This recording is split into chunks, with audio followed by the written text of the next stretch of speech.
Did you ask about Pick 3 from the Ohio Lottery? Okay, Pick 3 is a daily draw game where you pick 3 individual numbers between 0 and 9 that can be played straight, where numbers must be drawn in an exact order or boxed where they can be drawn in any order. You can win hundreds, and wagers start at only 50 cents. Want to learn more? Okay, go to ohiolottery.com or the Ohio Lottery app. Lottery players are subject to Ohio laws and commission regulations. Play responsibly. The Hoover Dam wasn't built in a day, and the GMC Sierra lineup wasn't built overnight. Like every American achievement, building the Sierra 1500 Heavy Duty and EV was the result of dedication, a dedication to mastering the art of engineering. That's what this country has done for 250 years and what GMC has done for over 100. We are professional grade. Visit GMC.com to learn more. Assembled in Flint and Hamtramck, Michigan and Fort Wayne, Indiana of U.S. and globally sourced parts. Hey everyone, welcome back to the Deep Dive. We know you come here to cut through all the noise and get to the good stuff, and today we're tackling a topic that's a huge pain point for so many people, especially right now, and that is how to find a truly amazing job in this crazy year of 2025. Especially without getting totally lost in the endless scroll of those online job boards, right? Yeah, exactly. So we've been digging into some super practical strategies, fresh strategies really, for uncovering those hidden job opportunities, the ones that don't even make it to the job boards. And honestly, these can often be the best fit roles because they're not out there for the whole world to see, right? They're more targeted. Exactly. Less competition too. And we've really synthesized what we think are the absolute most effective, really up-to-the-minute approaches for you. Yeah, our goal today is to give you a bunch of really actionable insights, like things you can literally use today to step up your job search game. We want to move you beyond, just sort of reacting to whatever pops up on Indeed, to really having a proactive plan for discovering those roles that don't even get publicly advertised. So let's talk about the traditional approach, which I think we're all probably pretty familiar with. You find a job board, you start blasting out your resume, you're just hitting that easy apply button. It feels like you're doing something, right? Like you're being productive. I totally get that. But that spray and pray method, it's what I call it anyway, it can actually backfire. Really? How so? Well, you might be spreading your efforts too thin. You end up spending a ton of time on roles that really aren't aligned with what you want or, where your talents really lie. And without a focused approach, it becomes super hard to track your progress and follow up effectively. So I guess what you're saying is it's not just about quantity, it's about quality. Exactly.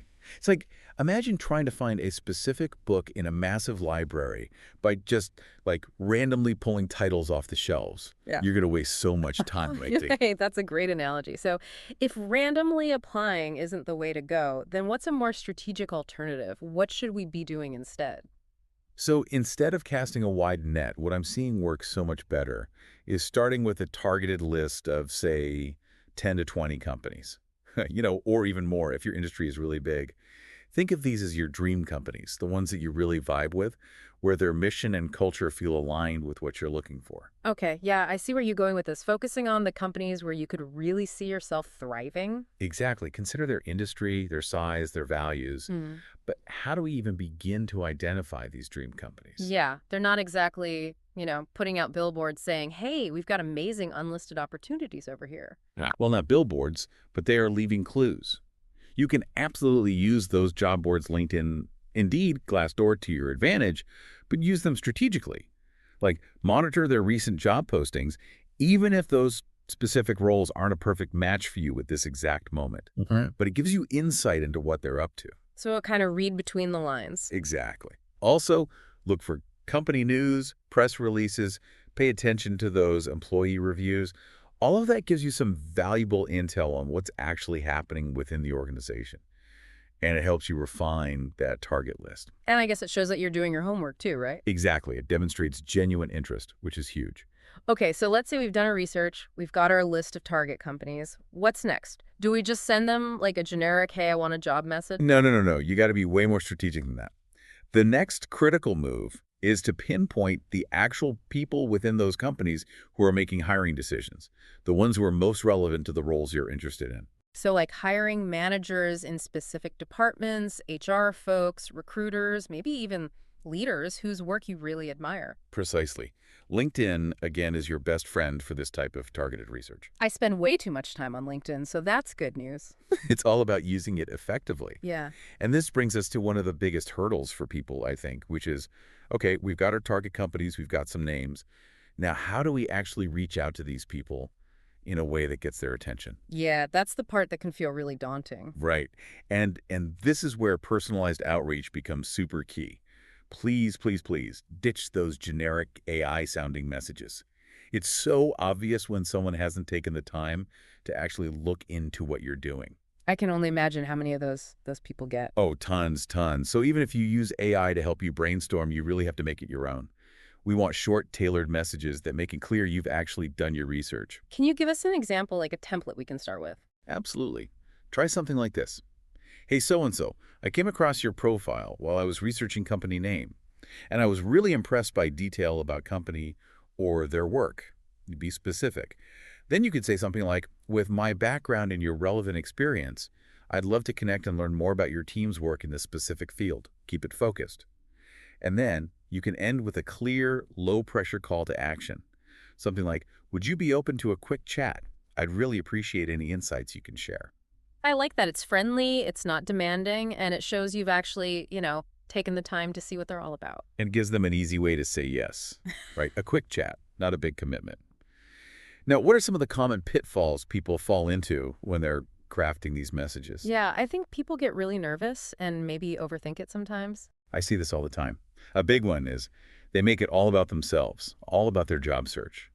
Instead of showing genuine interest in the company or what the other person's doing, another trap is being too vague. If your message could be sent to literally anyone, it's not going to stand out. You want to make it clear why you're reaching out to that specific person. Exactly. And speaking of standing out, one thing that's really important to remember with LinkedIn is that you've got limited characters for those initial connection requests, right? Yeah, that's true. So that message template we just went over, that might be a bit long to squeeze into that little connection request box. Yeah, you might need to shorten it up. Yeah. Just focus on a very concise reason for wanting to connect. But I honestly recommend connecting first without that personalized note if you have to, and then immediately following up with a more detailed message once you're connected. Okay, so we've sent out these well-crafted, personalized messages. Now, what happens if we don't hear back right away? What if we don't hear back at all? Should we just give up? No, not at all. Strategic follow-up is huge. People are busy. They might not see your message, so don't assume that no response means no interest. A good rule of thumb is to wait 5 to 7 days and then send a polite follow-up. Keep it brief. You could say something like, hi, so-and-so, I came across this relevant article or industry event, and I thought of you. Also, just wanted to follow up on my last message. Would love to connect when you have a moment. Oh, I like that. So you're not just bugging them, you're actually adding value, showing you're staying informed, thinking of their interests. Exactly. And then, if you still don't hear back after that second follow-up, you can try a different communication channel if you have their email, for example. But at some point, you have to know when to shift your focus. Yeah, you don't want to be like a stalker. No. It's about being persistent, but also respectful. Okay, so we're being proactive with our outreach. Now let's talk about our own online presence. It feels like, in this day and age, LinkedIn is like the central hub for all things professional networking. How do we make sure our profile is actually working for us, attracting the right kind of attention? LinkedIn is absolutely essential. And there's a ton of info out there on optimizing your profile, like you can find really detailed checklists online. But today, let's zero in on 2 key areas: your professional headline and your about summary. Okay, so starting with the headline, that's that short line of text that appears right under your name. Why is that so important? It's your first impression, basically. It shows up in search results, connection requests, everywhere. So it needs to be clear, concise, keyword-rich, really tailored to what recruiters and hiring managers are looking for. So definitely no generic headlines or like saying actively seeking work. No, please, no. Those are so overused. So how do you write a headline that grabs attention? We have a few methods you can try. The first one's pretty straightforward. Your desired job title, followed by some specific hard skills that are relevant to your industry. For example, Director of Public Relations and Marketing, PIPE, Campaign Management, Email Marketing, SEO, CRO. Okay, clear, to the point. What's the next method? The second one builds on that by adding a value proposition. So something like Director of Public Relations and Marketing, pipe, streamlining operations for efficient project delivery. You're not just saying what you do, but the unique benefit you bring. So showing the impact you can make. What about the third method? The third one focuses on a results-oriented achievement statement. For example, Director of Public Relations and Marketing, pipe, develop PR strategy, resulting in 30% increase in media coverage. Oh, I like that. That's really eye-catching. It highlights what you've actually accomplished. And while all three can be really effective, I think the second method, the one combining your skills and that value proposition, is often a really strong choice. Okay, so we've got our headline sorted. Now, what about that about summary? That's that longer section underneath the headline, right? How do we make that section really stand out? Think of it as your professional story, your elevator pitch. Start with at least 2 paragraphs. The first one should really convey your passion for what you do, what drives you in your career, your dedication to your industry, and your main areas of expertise. So you're establishing that why and your core strengths right off the bat. Exactly. And then in the second paragraph, you can dig into your years of experience, your track record of tackling those industry challenges.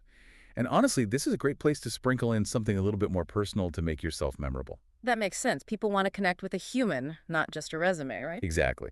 And after those intro paragraphs, add a section in all caps that says Career Highlights, and list maybe 3 or 4 bullet points that showcase your most impressive, results-driven achievements. Whenever you can, use numbers and data to back up your claims. Quantify, quantify, quantify, right? Always. Then do another all-caps section called Expertise, and just list your key skills and strengths. Think of these as keywords. Really important for searchability. And lastly, don't neglect that skills section at the bottom. Add at least 5 relevant skills and get those endorsed by your connections. So it's like a multi-layered approach, telling your story, highlighting those concrete achievements, and then really strategically using those keywords. Exactly. Now, we've talked a lot about reaching out to new people, but what about tapping into the network you already have? Yeah, I always hear so much about employee referrals, how valuable those can be. They are. And here's a stat that's going to blow your mind. Around 80% of job offers come from networking, not from those online applications. 80%? That's huge. It is. And there are a few reasons for that. First, there's a lot of trust involved. Companies tend to trust their own employees' judgment. And second, referred candidates are often a better cultural fit, and they tend to stay at the company longer. Makes sense. So who should we be thinking about in our network? Think broad. Past colleagues, people you went to school with, connections on LinkedIn, even those weaker connections, the ones you're not super close to, sometimes those can open unexpected doors. And of course, industry events, both online and in person, are fantastic for expanding your network. Okay, so let's say we've identified someone in our network who actually works at one of those dream companies we talked about. How do we approach them about a potential referral without feeling like we're imposing? Be respectful of their time and make it easy for them to help. You could say something like, "Hi, connection's name. I hope you're doing well. I wanted to reach out because I saw an exciting opportunity for a job title at company name." Acknowledge their connection. Given your experience at company name, I was hoping you might have some insights into the role or the team. And if you feel comfortable, I'd be so grateful for a referral or even an introduction to someone on the hiring team. So you're being very specific about what you're looking for. Exactly. To make it easy on you, you can add, "I've attached my resume and a quick overview of why I think I'd be a great fit." Then just end with a casual invitation to connect. Either way, I'd love to catch up and hear what you've been up to. Let me know if you're open to a chat sometime this week. That feels so much more approachable than just straight up asking for a referral. And notice how you're offering to provide all the info they need so they don't have to scramble. Okay, so to recap, what have we covered today? We've talked about moving away from that broad application approach to focusing on specific companies that really excite us.